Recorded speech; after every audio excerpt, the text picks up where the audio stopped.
안녕하세요. 저는 어릴 때부터 어머니와 할머니를 모시고 살았어요. 제가 어머니와 할머니랑 산다고 하면 대부분 외가족인 줄 알더라고요.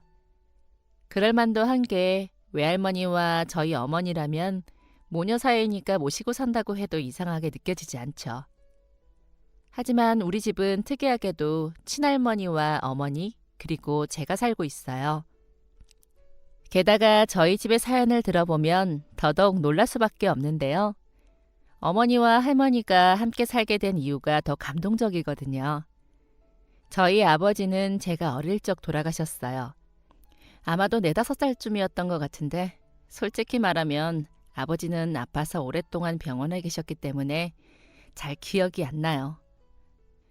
이따금 아버지를 만나러 어머니와 같이 병원에 갔었던 것 같은데 그때는 그냥 그 공간 자체가 저에게 무섭기도 하고 늘 집에 없던 분이라 낯설게 느껴져서 추억이라고 부를 만한 것들이 더더욱 없는 것 같아요. 그래도 어렴풋한 기억에는 제가 어머니랑 갈 때마다 아버지께서 굉장히 좋아하셨다는 거예요. 그때쯤 식사도 제대로 할 수 없으셔서 링거에만 의지한 채 영양 공급을 받으셨다고 하는데 그런데도 저를 보면 활짝 웃어주셨어요. 힘없는 손길로 제 머리를 쓰다듬기도 하셨고요. 아버지랑 함께 어디를 가거나 놀았던 기억은 없지만 그래도 나를 참 많이 사랑하셨구나 하는 잔상은 남아있어요. 어머니와 병원을 다녔던 게 얼마나 오래인지는 잘 모르겠어요. 제가 태어나기도 전부터 아버지는 오래 아프셨다고 들었는데 아마도 어머니는 그러면 꽤 오랫동안 함께 병원을 다니셨던 것 같아요. 아버지가 돌아가시기 2달 전쯤에는 병원 대신 집으로 와 계셨는데요. 부모님의 방 한쪽에 늘 옅은 미소를 보이며 앉아서 제가 노는 모습을 보고 계셨던 게 생각나기도 해요. 다만 그게 진짜 아버지에 대한 기억인지 아니면 그저 제가 만들어낸 상상이나 꿈인지는 헷갈려요. 그만큼 저는 아버지에 대한 기억이 잘 나지 않아요. 대신 할머니와 어머니에 대한 기억은 아주 또렷한데요. 아버지가 병원에서 퇴원해서 우리 집에 계시기 시작하면서 일을 해야 하는 어머니를 대신해서 간병과 육아를 도와주시기 위해 시골에서 오셨어요. 어머니는 원래 아버지와 함께 운영하던 식당을 혼자 맡아서 하고 계셨는데 병원비가 감당하기 힘들어지면서 한 푼이라도 더 벌어보려고 저녁까지만 장사하던 것을 24시간 운영하고 계셨거든요. 일하는 사람을 고용하면 그만큼 인건비가 더 들게 되니 본인이 직접 잠도 거의 못 주무시면서 식당을 나갔어요. 그런데 집에는 아픈 환자와 어린아이가 있으니 마음이 편치 않으셨을 거예요. 그렇다고 집에서 2사람을 돌보자니 당장 돈 들어갈 게 한두 푼이 아니라 그럴 수도 없었죠. 어머니는 어릴 때 일찍 부모님이 모두 돌아가시고 다른 형제들이랑은 뿔뿔이 흩어져 살아왔어요. 그래서 저는 태어나서 지금까지 어머니의 형제를 한 번도 본 적이 없어요. 그래서 달리 도움을 청할 곳이 없었는데 할머니가 시골에서 도와주겠다고 올라오시니 시어머니라는 불편함보다 감사한 마음이 훨씬 컸다고 해요. 그때 할머니가 아니었다면 자기 혼자서 아버지랑 저 그리고 식당까지 어떻게 해야 할지 앞이 막막했을 거라고요. 그러다 보니 어린 시절 제 대부분의 기억은 할머니와 함께한 거예요. 아버지 식사를 챙겨드리고 할머니와 앉아서 텔레비전을 같이 보거나 아니면 잡곡 같은 것에 잘못 들어간 종류를 골라내거나 편지 봉투 같은 것을 접기도 하고 양말에 클립 같은 것을 끼우기도 했어요. 할머니 역시 일찍 남편을 떠나보내고 혼자서 자식을 키우던 분이었기에 생활력이 정말 남달랐거든요. 그러다 보니 잠깐 우리 집에 계시면서 아버지의 간병을 해주시면서도 한 푼, 2푼 소일거리라도 돈이 되는 일을 어디서 잘 받아오시고는 했어요. 어느 날 눈 떠보면 수건을 접고 있기도 하고 또 어느 날은 인형의 눈이나 코를 꿰매고 있기도 했죠. 자고 일어나면 매일 새로운 일들이 있었는데 저한테는 뭔가 게임처럼 느껴지기도 했어요. 아침마다 눈 뜨면 오늘은 어떤 미션이 있을까 설레면서 일어나기도 했죠. 어린이집도 유치원도 가지 않았던 저는 거의 혼자만 있던 집에 따뜻한 밥을 챙겨주는 할머니가 계시니 너무 좋았어요. 항상 외롭게 느껴지던 집이 이제는 더 이상 혼자처럼 생각되지 않았죠. 비록 아버지가 아프셔서 우리 집에 와주신 것이지만 할머니와 함께 지내는 게 저는 너무나도 좋았어요. 얼마 지나지 않아 아버지는 조용히 눈을 감으셨어요. 자세히는 모르지만 어른들 이야기를 들어보면 그렇더라고요. 그냥 밤사이 그렇게 조용히 떠나셨다고요. 아버지가 돌아가신 다음 얼마 후 할머니는 다시 시골로 내려가셨어요. 저희 어머니는 조금 더 계시다 가라고 이야기를 했지만 아들도 없는 며느리 집에 자기가 남아있는 게 더 민폐라면서 바로 내려가시더라고요. 저는 다시 혼자가 되었고 어머니는 여전히 식당 일로 바빴어요. 그렇게 시간은 몇 년이 빠르게 흘러갔어요. 저는 어느새 초등학생이 되었고 어머니의 식당은 갈수록 힘들어져서 결국 가게를 처분하게 되었고 다른 식당으로 일을 다니시게 되었죠. 그동안 월세도 제대로 내지 못했던 터라 보증금도 다 까먹고 식당을 정리하면서도 돈이 남기는커녕 오히려 마이너스였어요. 그렇게 다른 식당으로 일을 다니시게 되었고 저는 학교가 끝나고 매일 혼자 집에 있었어요. 혼자 숙제하고 저녁을 먹고 잠이 들고 나면 새벽쯤이 되어서 음식 냄새가 잔뜩 풍기는 지친 어머니의 발걸음이 들렸죠. 그때쯤 저는 이상하게 갑자기 혼자 잠드는 게 무서워서 부모님 방에서 잠이 들고는 했거든요. 잔뜩 느려진 걸음으로 겨우 씻고 제 옆에 누운 어머니는 아이고 우리 아기 또 엄마 방에서 자네? 라고 하면서 제 머리카락을 쓰다듬고는 했어요. 왠지 제가 깨어나면 어머니의 손길이 멈출 것 같아 저는 잠이 살짝 깼는데도 일어나서 엄마에게 아는 척을 하는 대신 다시 일부러 잠이 든 척을 하고는 했죠. 시간은 빠르게 흘러 저는 중학생이 되었어요. 어느 날 학교에서 돌아왔는데 어머니가 집에서 저를 기다리고 계시더라고요. 원래라면 일을 하실 시간에 집에 계시길래 이게 무슨 일인가 싶었죠. 이유는 모르겠지만 일단 학교에서 돌아왔는데 엄마가 집에 있으니 너무 반가웠거든요. 오늘은 일 안 해. 우리 갈 곳이 있거든. 할머니가 아프다고 하셔서 지금 얼른 시골로 가야 해. 엄마가 짐은 다 챙겨놨고 학교에는 도착해서 연락하면 되니까 얼른 가자. 저는 책가방만 겨우 내려놓은 채로 엄마의 손에 이끌려 터미널로 버스를 타러 갔어요. 시골에 도착해서 터미널이 있는 시내의 큰 병원으로 가니 할머니가 환자복을 입고 누워 계시더라고요. 검사 결과를 받아보니 할머니는 뼈와 관절에 문제가 생겼다고 하는데요. 더욱 자세하게 검사를 받아봐야 한다고 다른 도시의 더 큰 병원으로 가보라고 하시더라고요. 그래서 저희는 바로 할머니를 모시고 대형 종합병원으로 가서 검사를 받았어요. 검사 결과 근육이 점점 줄어들고 있으면서 관절이 서서히 굳어지고 있다고 했는데요. 약물 치료도 물론 중요하지만 그보다 꾸준히 재활을 받는 것이 관절이 굳어지는 속도를 늦출 수 있는 방법이라고 했어요. 또 혈관에도 문제가 보여서 혼자 지내시다가 갑자기 쓰러지거나 위험한 상황에 직면할 수 있다고 하는데요.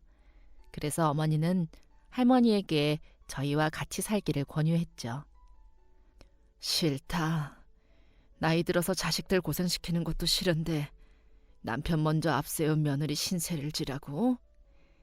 나는 그렇게 못한다. 어머니, 그래도 이대로 혼자 사시다가 정말 위험하다고 하잖아요. 내 아들 때문에 병시중 드느라 너 그렇게 고생하는 걸 보고 어떻게 내가 또 그런 짐을 지게 하냐. 아서라, 그냥 너도 나이 든 노인네 여기저기 좀 쑤시나 보다 하고 있고 살아. 내가 돈이 많아서 너희 결혼할 때 뭐 대단한 걸 해주기라도 했냐. 내가 가고 나서 물려받을 엄청난 유산이 있기를 하냐. 뭐하러 노인네한테 애를 써. 나도 아들 죽고 며느리 없다고 생각하고 살 테니까 너도 시어머니 없다고 생각하고 살아라. 좋은 남자 있으면 재혼도 하고. 어머니, 어릴 때 부모님 여의고 가진 것도 아무것도 없는, 아니 오히려 마이너스인 저한테 사람만 좋으면 된다고 우리 아들이랑 잘 살아달라고 해주시고 그 사람 집에서 머무를 때 주변에 친구 하나 없어 부탁할 곳도 없던 저 도와주시겠다고 시골에서 달려와 주셨잖아요. 지금도 간간히 애 용돈하라고 돈 보내주시고 제가 어떻게 어머니를 없는 사람 치고 살아요. 저한테는 그 어떤 가족보다 가까운 사람인데요. 어머니가 안 올라오신다고 하면 제가 애 데리고 내려갈게요. 엄마의 귀여운 협박에 할머니는 결국 포기를 외치고 얼마 후 시골집을 팔고 우리 집으로 올라왔어요. 그 후로 저희와 함께 지내시게 되었는데요. 어머니는 일을 하시면서도 항상 할머니의 재활 일정을 꼼꼼하게 챙겼고 관절에 좋다는 온갖 영양제를 사오는 것은 물론 뼈에 좋다는 음식들을 잔뜩 메모해 와서는 항상 그에 맞춰 음식을 해주고는 하셨어요. 친자식도 저렇게 하기 힘들겠다 싶을 정도로 정말 지극정성으로 할머니를 돌봐주셨죠. 하지만 제가 고등학교를 졸업하기 전 할머니는 갑작스럽게 뇌에 혈관에 문제가 생겨서 돌아가시게 되었어요. 빠르게 병원으로 옮겼지만 결국 수술을 마치기 전에 사망하셨고 저와 어머니는 또 한 번의 장례를 치르게 되었죠. 그리고 또 다른 병원 빚이 저희의 부채로 남았어요. 저는 공부를 나쁘지 않게 했어요. 사실 상중하에서 굳이 고르자면 잘하는 편에 속했죠. 다들 제가 당연히 대학에 갈 거라고 생각했지만 저는 확신할 수 없었어요. 제가 대학에 간다고 하기에 저희 집은 형편이 아주 어려웠거든요. 어머니 혼자 빚을 갚으며 겨우 생활을 이어가고 있는데 거기에 대학까지 간다고 차마 입이 떨어지지 않았어요. 하지만 오히려 어머니는 제 미래를 위해서 무조건 대학에 가라고 하셨어요. 엄마가 살면서 보니까 더 길게 배우고 더 많이 아는 놈들이 돈도 훨씬 잘 버는 것 같다며 너도 고등학교 졸업하고 괜히 식당, 공장 취업해서 일할 생각하지 말고 차라리 좋은 대학 졸업해서 유명한 회사에 들어가라고요. 상황이 여의치 않아 거의 초등학교만 졸업하셨던 제 어머니는 내 자식만은 대학에 갔으면 좋겠다고 누누이 말씀하셨어요. 등록금은 어떻게든 마련해 줄 테니 걱정하지 말라고. 제발 엄마 소원이라면서 말이죠.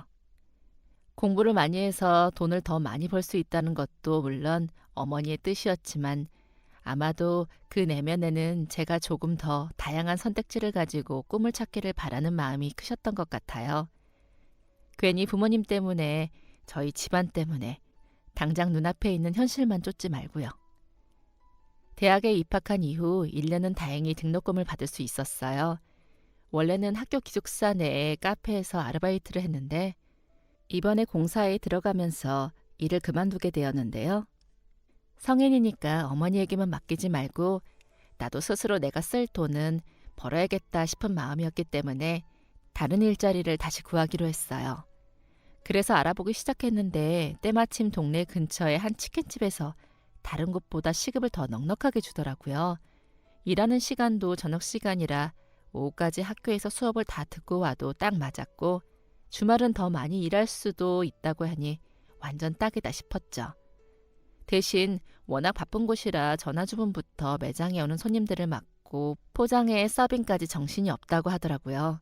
하지만 바쁘더라도 돈을 더 주는 곳이 낫다고 생각했기에 저는 바로 일을 할 수 있다고 했어요. 그렇게 아르바이트를 시작하게 되었는데요.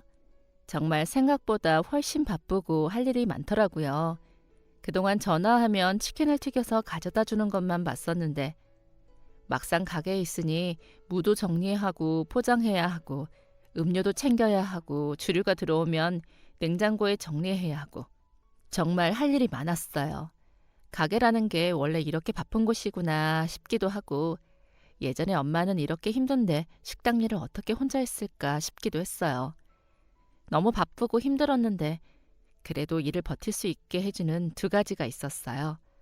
바로 넉넉한 시급과 함께 일하는 동생이었는데요. 이번에 막 대학생이 되었다는 그 동생은 근처의 유명 명문대학을 다니고 있었어요. 저희는 만난 지 얼마 되지 않아서 바로 친해졌는데요. 둘 다 어려운 가정 형편에 한부모 가정이라는 공통점 때문에 더 빠르게 서로를 이해하고 친해진 것 같아요. 그 아이는 어릴 때부터 공부를 아주 잘해서 줄곧 해외의 명문대학을 희망했다고 하더라고요. 그래서 어려서부터 영어 공부도 열심히 하고 초등학교 때까지는 해외에서 살면서 학교에 다니다가 들어오기도 했다고 해요.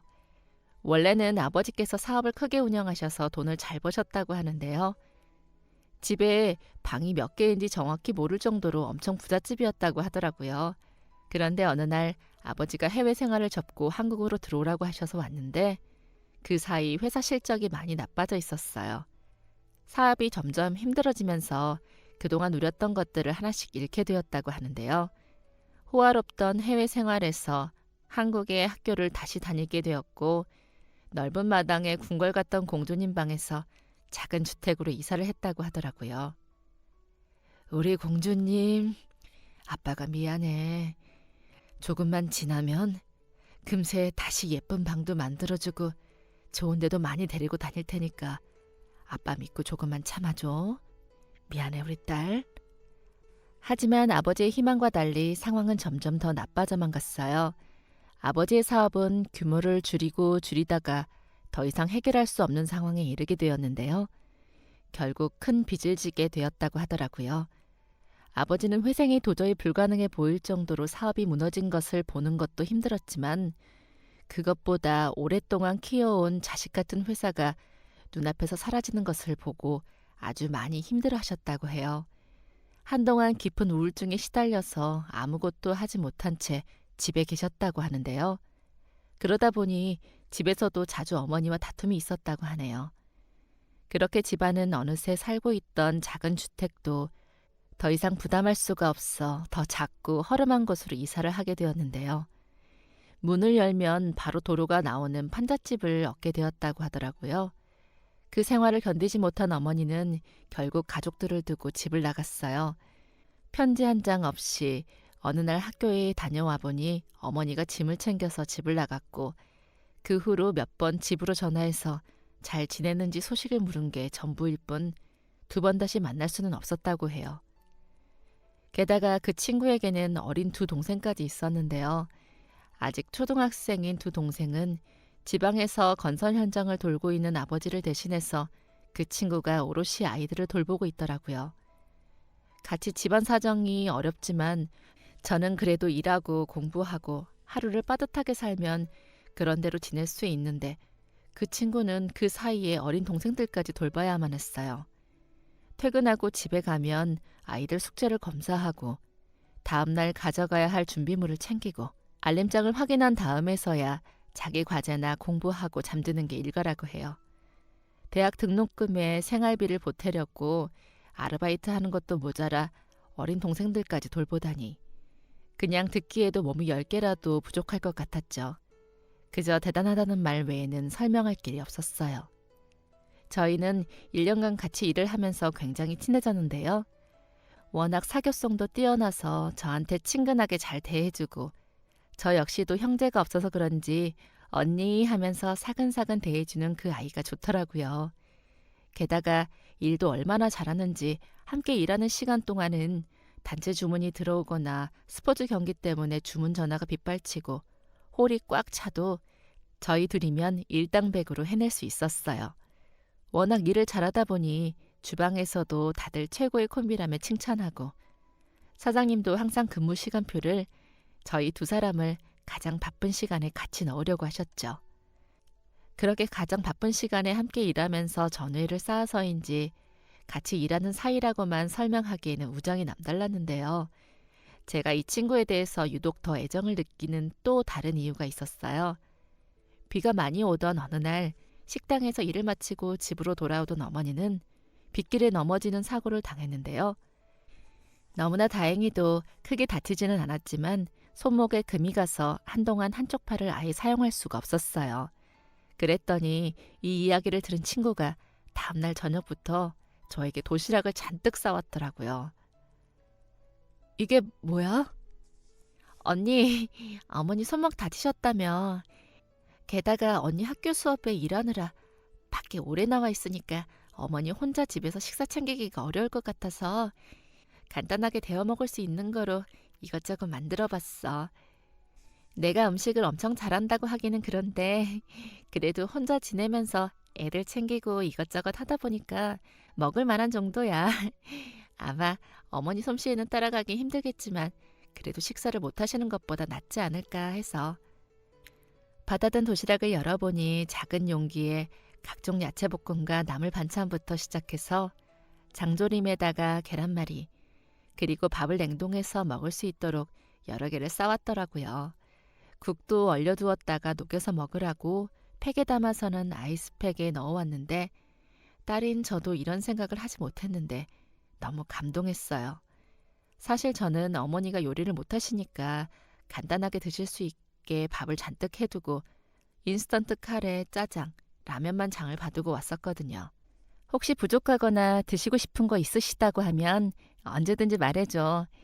아니면 언니가 먹고 싶은 것도 좋고. 내가 요리책이라도 찾아서 만들어 올 테니까. 어머니 뭐 좋아하실지 몰라서 그냥 우리 집에서 자주 먹는 반찬들로 만들었거든.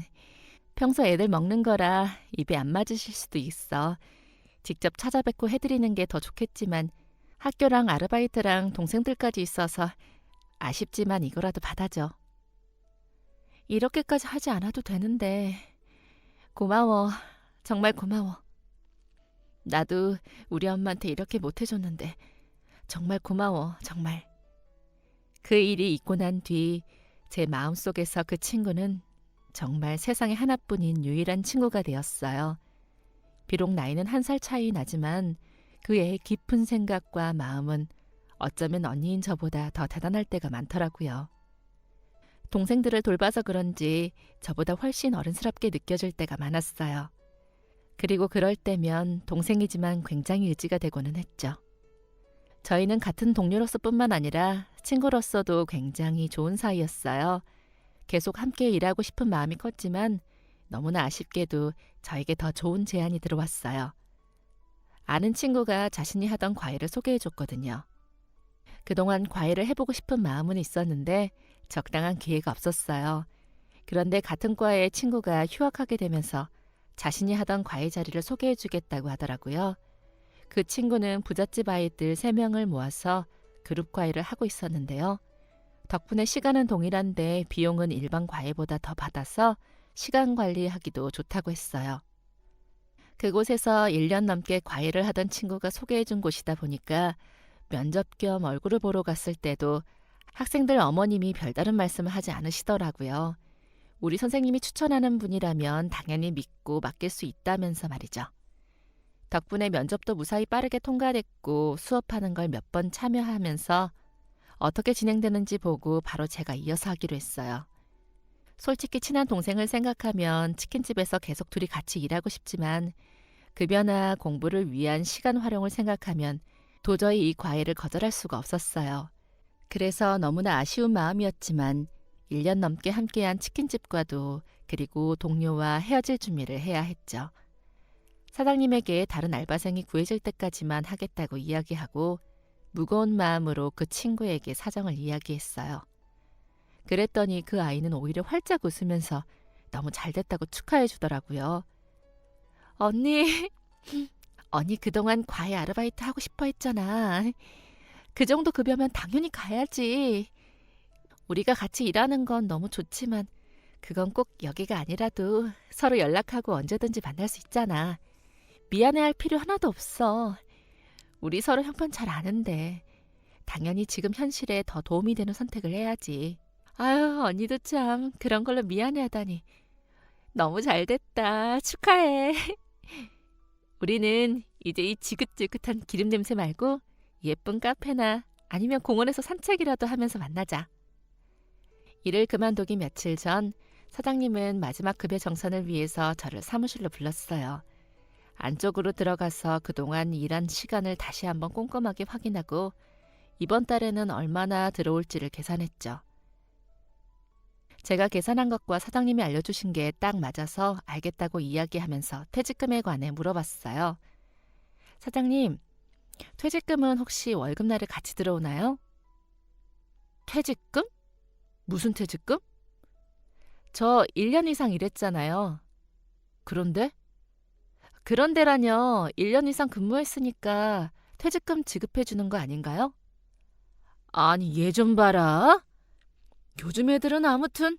야, 너 알바 주제에 무슨 퇴직금이야. 지금 일부러 네 사정 생각해서 이번 달 월급도 말일에 안 주고 너 그만두는 날 입금해주겠다고 하는데 퇴직금? 머리에 피도 안 마른 게 그저 어디서 돈 나올 때 있나 아주 혈안이 돼서는 퇴직금 같은 소리 한다. 월급이라도 빨리 받고 싶으면 헛소리 하지 말고 나가서 일이나 마저 해. 사장님이 갑자기 호통을 치시는 바람에 너무 당황해서 그냥 사무실을 나와버렸어요.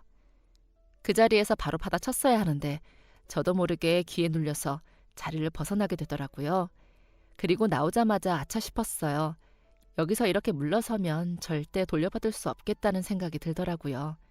하지만 사장님을 설득하기 위해서는 더 명확한 근거가 필요하다고 생각했어요. 그래서 바로 들어가서 따지는 대신 다음 날 낮에 바로 고용노동부에 전화해서 상담을 받았죠. 다행히 상담을 받아보니 제가 알고 있던 것처럼 아르바이트생이라고 하더라도 사주를 평균으로 계산했을 때 일주일 동안 소정 근로시간이 15시간 이상이라면 1년 이상 근무 시 퇴직금을 지급받을 수 있다고 했어요.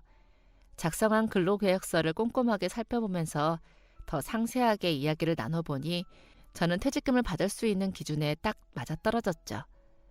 혹시나 사장님이 계속 퇴직금을 주지 않겠다고 우긴다면 고용노동부에서 도움을 받을 수 있다고 했죠.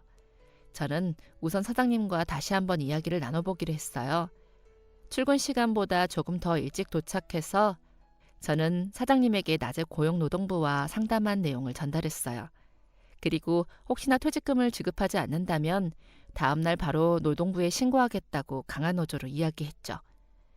사장님은 퇴직금에 대해서 모르던 게 아니라 모른 척 한 거였어요. 제가 고용노동부 이야기를 하니 바로 꼬리를 내리더군요. 안 주려고 했던 게 아니라 제가 요건이 충족되는지 몰랐다는 둥, 지금 돈이 부족해서 천천히 주려고 했다는 둥. 전날의 당당한 기세와 다르게 허둥지둥하면서 횡설수설 이야기를 했어요. 그렇게 저는 마지막 아르바이트 날 퇴직금까지 받기로 하고 사무실을 나왔어요. 그런데 그날부터 며칠 동안 저와 같이 일하는 동생이 일을 못 나온다고 하더라고요. 사정이 있어서 이틀 정도 쉰다고 하는데 무슨 일인지 연락을 해봤지만 답이 없었어요. 그렇게 이틀 뒤 동생은 평소보다 더 고민이 많은 얼굴로 터덜터덜 일하는 곳에 나타났어요.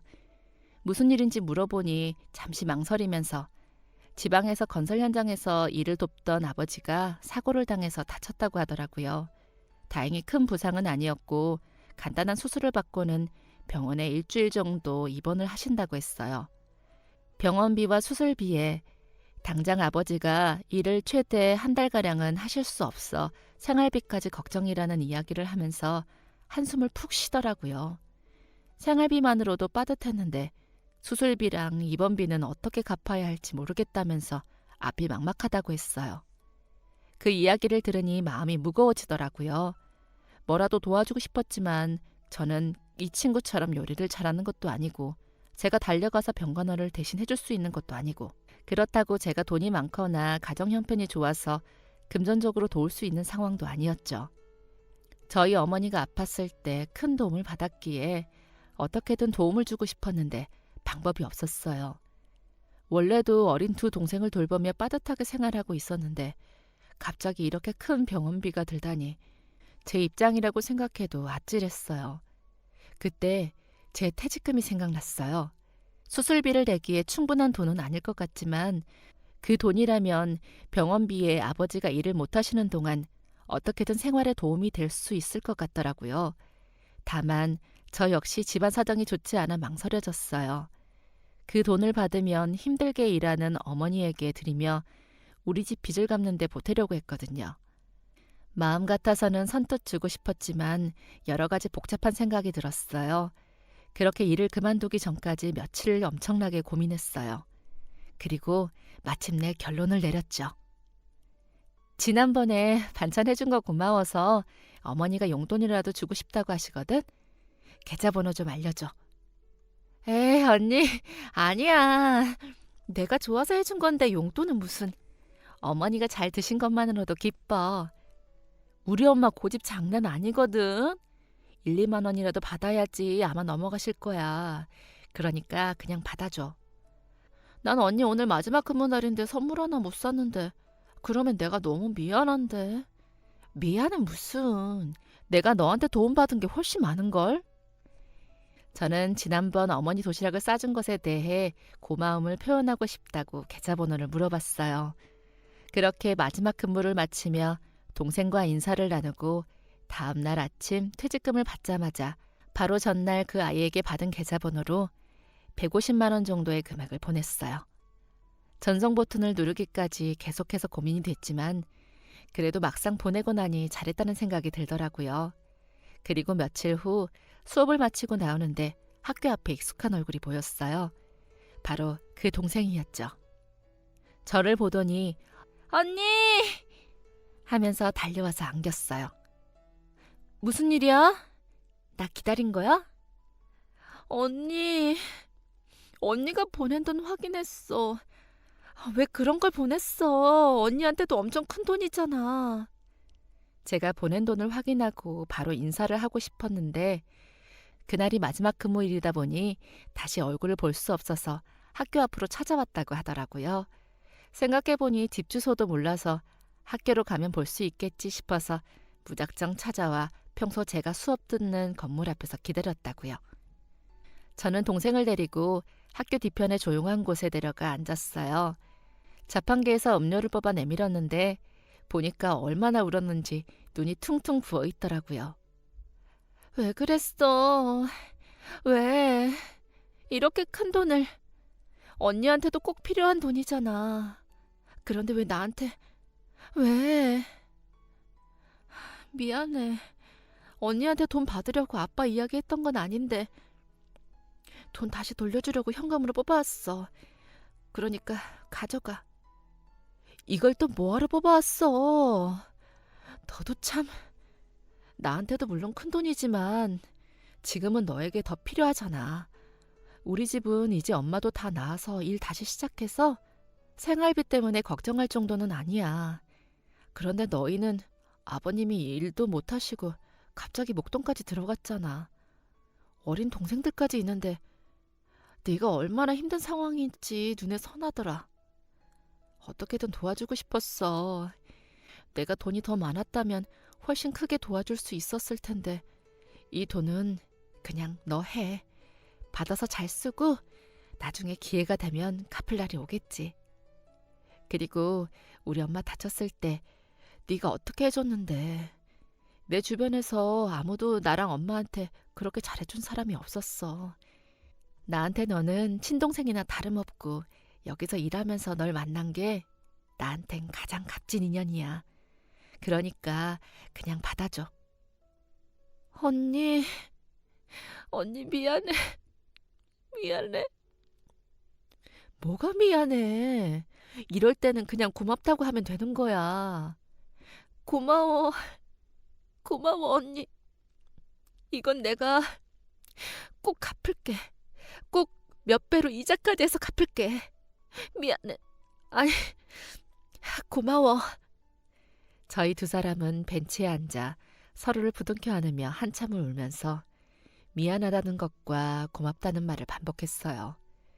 그렇게 둘이 함께 엉엉 실컷 울고는 다시 인사를 나누고 헤어졌죠.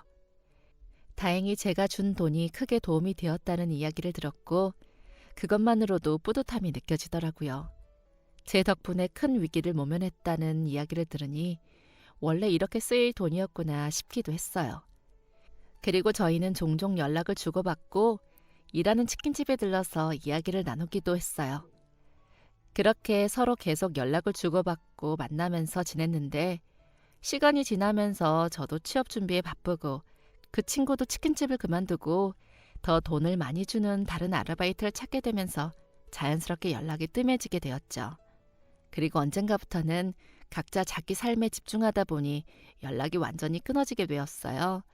저는 취업 준비 끝에 괜찮은 회사에 들어가게 되었어요. 사실 더 좋은 곳에 들어가고 싶었지만 졸업 후 당장 돈 버는 게 중요했고 인턴이니 어학연수 경험이니 이것저것 따지는 게 많더라고요. 제 형편에 취업 준비를 더 길게 할 수는 없어서 그나마 지금 조건이 맞는 것 중에 가장 괜찮은 곳을 골라 들어갔어요. 그래도 이전에 대학을 다니면서 아르바이트 할 때보다는 벌이가 나아져서 다행이었죠. 그렇게 10년을 꼬박 정말 열심히 일했어요. 그런데 가난이라는 게 벗어나기가 쉽지 않더라고요. 대박 한탕을 치지 않은 이상 빠르게 벗어나는 건 거의 불가능해 보였어요. 어머니도 저도 정말 열심히 일을 하는데 이상하게도 저희 집안 사정은 나아질 기미가 보이지 않았어요. 저희가 아무리 열심히 일을 해도 세상의 물가는 계속 높아지니 늘 제자리 걸음 같은 느낌이었죠. 원래 살고 있던 집도 재개발이니 뭐니 나가야 한다고 해서 이사까지 했어요. 원래 살던 곳만큼 요건이 좋지 않은데도 가격이 이전보다 훨씬 비싼 곳으로 옮겨야 했는데요. 그 사이 워낙 집세니 뭐니 다 솟구치다 보니 금액대가 다들 어마어마해서 울며 겨자 먹기로 안 좋은 집을 더 비싼 돈을 주고 살아야 하더라고요. 파출부 일을 계속하는 어머니는 이전에 다쳤던 팔이 계속 말썽이었어요. 그때 제대로 푹 쉬면서 요양을 한 게 아니어서 계속해서 쑤시고 아프고 어쩔 수 없이 간간히 병원에 가서 치료를 받기도 하고 아예 일을 가지 못하고 쉬는 날도 있었어요. 그나마 다행인 것은 어머니가 워낙 성실하고 일손이 야무지다 보니 보수가 두둑한 부잣집 한 군데에서 고정으로 일을 하기로 했어요. 일하는 시간은 전보다 적지만 급여는 이전에 몇 군데를 일할 때만큼이나 받을 수 있었죠. 그래도 여전히 팔이 아플 때가 있어서 고생을 많이 하기는 하셨지만요. 그날은 공휴일이라 회사에 출근하지 않아서 집에서 쉬고 있었어요. 그런데 일기예보에서는 별 이야기가 없었는데 갑자기 오후부터 비가 쏟아져 내리더라고요. 도저히 그냥 맞을 정도가 아니라 하늘에 구멍이라도 난 것처럼 비가 왔어요. 바로 엄마에게 연락해보니 역시나 우산을 안 가져갔다고 하더라고요. 남는 우산 있는지 물어보고 빌려가면 된다고 이야기하시길래 마침 제가 오랜만에 쉬는 날이고 하니 마중을 가겠다고 했어요. 오랜만에 같이 집에 들어오면서 엄마가 좋아하는 시장 칼국수 집에 들러서 밥도 먹고 오자고 하면서 말이죠. 일하는 곳에 주소를 받아서 찾아가는데 동네가 입구에서부터 엄청 비싸 보이는 집들이 가득하더라고요. 높은 담벼락으로 둘러싸여 있는데 안쪽에는 넓은 마당도 있는 것 같고 어떤 집은 건물이 2, 3층이나 되는 주택이었어요. 종종 텔레비전에서만 보던 비싼 자동차가 지나가는데 집 앞에 멈춰서니 운전하는 기사분이 내려서 문도 열어주고 우산도 막 씌워주더라고요. 영화에서만 보던 장면들이라 너무나 신기하게 느껴졌어요. 그리고 어머니가 보내주신 주소 앞에 딱 섰는데 그 집 앞에도 엄청 비싸 보이는 자동차가 멈춰 섰어요. 저는 차를 피해서 살짝 대문 옆으로 비켜 섰어요. 때마침 어머니가 대문 옆에 작은 문을 통해 밖으로 나왔고 저는 우산을 씌워드리면서 뒤돌아서서 길을 가고 있었죠. 그런데 그때 뒤에서 누군가가 저를 불렀어요. 처음에는 빗소리 때문에 잘못 부른 건가 싶었는데 정확하게 제 이름을 부르더라고요. 그래서 뒤돌아보니 차에서 내린 한 여자분이 우산도 내팽개친 채 뛰어오고 있더라고요. 어머, 아가씨! 어머니는 아는 사람인 듯 옆에서 깜짝 놀라며 그 여자를 불렀어요. 그러면서 몇 걸음 뛰어가 얼른 그 여자 머리 위에 우산을 씌워주는데 뒤에서도 일하는 분들인지 너도 나도 우산을 들고 뛰어오고 있었죠. 얼마나 심하게 뛰었는지 어머니 우산 밑에서 숨을 가쁘게 몰아쉬면서 고개를 푹 숙이고 있던 여자는 주저앉을 것처럼 휘청거렸어요. 저는 얼른 한 손으로 그 여자를 잡아서 부축했는데 그때 얼굴을 딱 마주치게 되었죠. 너, 언니! 제가 10년도 전에 아르바이트 할 때 친하게 지냈던 동생이었어요. 1년 넘게 일해서 받았던 퇴직금을 주었던 바로 그 동생 말이죠. 10년 사이 무슨 일이 있었는지 그 애는 엄청 고급스러워 보이는 정장이랑 한눈에 봐도 비싸 보이는 귀걸이와 목걸이를 하고 있었어요. 뒤에서 뛰어오는 사람들은 너도 나도 우산을 씌워주며 아가씨 괜찮으세요? 비 맞으면 감기 걸려요. 왜 그렇게 뛰어가셨어요? 하면서 걱정스러운 말투로 그 애의 주변을 감쌌죠. 이게 다 무슨 일인가 싶었어요. 그 애는 활짝 웃으며 저를 꽉 안더니 급한 일이 있는 게 아니라면 안으로 들어가서 이야기를 나누자고 제안했어요. 저는 얼떨떨한 얼굴로 어머니와 함께 어머니가 일을 마치고 나왔던 커다란 저택으로 들어갔죠. 안으로 들어가니 밖에서 보던 것보다 집이 훨씬 큰 것 같았어요. 걸려있는 그림들도 굉장히 비싸 보이고 안에 있는 가구들도 엄청 고급스럽더라고요. 그 애를 따라 저희 집보다 큰 거실에 앉으니 일하는 분들이 따뜻한 차랑 과일, 디저트를 가지고 나왔어요. 저도 당황스러워서 어떻게 해야 할지 몰랐지만 어머니 역시도 자신이 일하는 곳에서 같이 근무하는 분들이 음식을 가지고 나오며 대접하니 어찌할 바를 모르며 엉거주춤하게 서 있었죠. 웃으면서 앉으라고 이야기하는 동생의 말에 저랑 어머니는 고급스러움이 물씬 풍기는 소파 위에 앉았어요. 그동안 잘 지냈어? 나는 나름대로 잘 지냈지. 근데 이게 다 뭐야? 너야말로 어떻게 지낸 거야? 깜짝 놀랐지. 우리 마지막으로 봤을 때 나 판잣집 같은 곳에서 동생 둘이랑 지내고 있었잖아. 심지어 아버지 병원비 때문에 힘들어하면서. 지금은 여기가 우리 집이야. 동생들은 음악이랑 미술 공부 때문에 해외에 있고 나랑 아버지랑 여기서 살고 있어. 뭐? 여기가 진짜 너희 집이야? 맞아. 상상이 안 되지? 그때 아버지가 팔 다치면서 일을 쉬는 동안 다쳤다는 이야기를 듣고 예전에 같이 회사 운영하던 분이 병문안을 왔어. 두 분이 한참 이야기를 나누시고는 다시 힘을 합쳐서 사업을 시작해보자고 하셨더라고.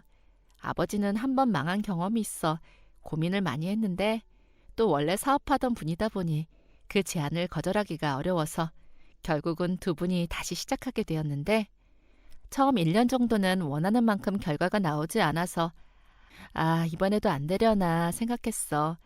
그리고 나는 졸업하고 나서 아버지 일을 도우려고 그 회사에 뛰어들었고 그런데 그때부터 맡겼던 운수가 풀리는 건지 일이 술술 진행되면서 한 3년쯤 되니까 입지가 탄탄히 다져졌어. 그리고 그때부터 매출이 쭉쭉 오르면서 5년 차에는 완전히 대기업으로 자리매김했는데 아버지는 전부 내 도움이라고 하더라고. 내가 사업 수완이 좋아서 들어온 이후로 그 자리에까지 오르게 된 거라고. 사실 근데 나는 별로 한 게 없거든. 오히려 아버지 옆에서 사업이라는 게 이런 거라는 것을 많이 보고 배울 수 있었고 이전에 혼자서 어떻게 그렇게 큰 회사를 운영하셨는지 바로 옆에서 보니까 알겠더라. 지금도 아버지는 대표로서 역량을 200% 이상 발휘하고 있어. 덕분에 그 모습을 보며 자극받아 나 역시 임원으로서 최선을 다하고 있고 하지만 이렇게 열심히 살 수 있었던 이유 중 하나는 내가 힘들 때마다 지칠 때마다 전부 포기하고 싶은 순간에 항상 나를 도와줬던 언니를 떠올렸거든. 내가 언니 앞에 당당히 서기 위해서도 받은 것을 더 크게 돌려주기 위해서도 이 악물고 성장해서 멋지게 성공해야겠다 다짐했어. 언니 번호를 몇 번 전화도 걸었는데 연락처가 달라져서 다른 사람이 받더라. 학교에서도 혹시 어느 회사로 취업했는지 집은 어디인지 알 수 있는지 알아봤는데 개인정보를 알려줄 수 없다고 하더라고. 전에 살던 동네도 몇 번이나 다시 가봤는지 몰라. 혹시나 다시 마주칠 수 있을까 봐. 그런데 여기서 이렇게 만나다니. 언니 어머니가 우리 집에서 일해주시던 분이라니. 항상 언니 생각하면서 너무나 다시 만나고 싶었는데 이렇게 만날 수 있게 되어서 얼마나 잘 됐는지 몰라. 언니 고마워. 정말 고마워. 그때 언니가 우리 가족에게 얼마나 큰 힘이 되었는지 몰라. 고마워. 정말 고마워. 혹시 내가 도와줄 수 있는 일이 있으면 무엇이든지 말해. 아니야. 난 네가 이렇게 잘된 모습만 봐도 너무 기뻐. 나도 취업 준비하느라 바빠서 연락이 뜸해졌지만 그래도 마음 한쪽에서는 항상 너를 생각했어. 어디서든 무슨 일을 하든 네가 잘 살았으면 좋겠다고 항상 응원했거든. 정말 다행이야. 네가 이렇게 성공해서 멋지게 살고 있어서 너무 기쁘다 정말. 저희 두 사람은 오랜만에 만나 또 부둥켜 안으면서 엉엉 울었어요. 서로 고맙다고 네 덕분이라고 주고받으며 기뻐했죠.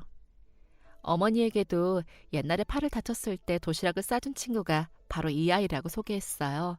어머니는 깜짝 놀라면서 그때 너무 맛있게 잘 먹었다고 어쩌면 그렇게 요리까지 잘하냐고 감탄을 하셨죠. 우리 딸도 라면만 사두었는데 어떻게 도시락을 싸줄 생각을 했어요? 너무 대단하다 정말. 며칠 내내 라면만 먹나 걱정했는데 그때 덕분에 식사도 맛있게 잘했어요. 그날 저녁까지 대접받고는 기사님이 직접 태워주시는 차를 타고 집으로 돌아왔어요. 다시 연락처도 주고받고 앞으로 자주 보자며 인사를 나눴죠. 그로부터 얼마 후 동생으로부터 만나자는 연락이 왔어요. 맛있는 걸 사주고 싶다는 이야기에 나갔는데 단순히 식사만 하는 자리가 아니더라고요. 밥을 먹으면서 동생은 지금 하는 일이나 회사 연봉 등등 제가 다니고 있는 회사에 관련해서 이런저런 것들을 물어봤어요. 처음에는 얘가 왜 이런 걸 물어보나 싶어서 긴장했는데 식사의 마무리쯤 하려던 이야기를 꺼내더라고요. 언니, 혹시 우리 회사로 올 생각 없어? 지금 다니는 곳이 언니 능력에 비해 너무 부족한 곳인 것 같은데? 사실 언니랑 지난번 이야기하고 나서 내가 좀 알아봤거든. 거기 회사에서 언니가 프로젝트도 몇 개나 성공시키고 업무 평가 능력도 훌륭하다고 들었어. 연봉이나 이런 거 다 가장 좋은 조건으로 맞춰줄 수 있는데 혹시 나랑 같이 일해볼 생각은 없어? 사실 저도 최근 이직을 고민하고 있었어요. 이제 어느 정도 경력이 쌓이고 업무 평가도 좋은 편이니 더 괜찮은 곳으로 옮겨도 되지 않을까 생각하고 있었거든요. 다만 제가 목표로 하는 회사들에는 저보다 더 훌륭한 스펙을 갖춘 분들이 많아서 자신이 없어 망설이고만 있었어요. 그런데 제가 상상도 못할 수준의 연봉을 제안하면서 같이 일을 하자고 하니 이게 현실이 맞나 믿어지지 않을 정도로 기뻤어요. 생전 처음 보는 연봉으로 계약을 한 날 머릿속에서 정말 많은 생각들이 스쳐갔어요. 그리고 회사에 출근한 이후부터 정말 열심히 일을 했어요. 내가 과분하게 받고 있으니 그만큼의 역량을 보여줘야겠다는 생각이 강했거든요. 그러다 보니 처음에는 임원 지인이라는 소문으로 선입견을 가지고 있던 몇몇 사람들도 저를 다르게 보기 시작했어요. 어느새 이직한 지도 1년이 지나면서 이제는 회사에서도 단단히 제 실력을 증명하고 있는데요. 전세이자 대출이 가능해서 어머니와 집도 깨끗한 곳으로 이사하게 되었어요. 또 아픈 어머니의 팔도 푹 쉬면서 치료를 받을 수 있었는데요. 파출부 일 대신 열심히 돈을 모아서 어머니의 오랜 꿈인 식당을 다시 운영하기 위해서 노력하고 있어요. 동생은 자기가 식당을 차려주겠다고 성화지만 지금까지 받은 것도 너무 과분해서 더는 도움을 받을 수 없더라고요. 다시 만난 그 아이와는 다시 친자매처럼 막역하게 지내고 있는데요. 답답했던 현실에서 한 걸음 더 성장할 수 있도록 도와준 동생에게 정말 고맙다는 인사를 전하고 싶고 앞으로도 서로 도와가며 멋지게 살자고 이야기하고 싶네요. 지금까지 사연 들어주셔서 감사합니다. 사연이 재밌으셨다면 구독과 좋아요 부탁드려요. 감사합니다.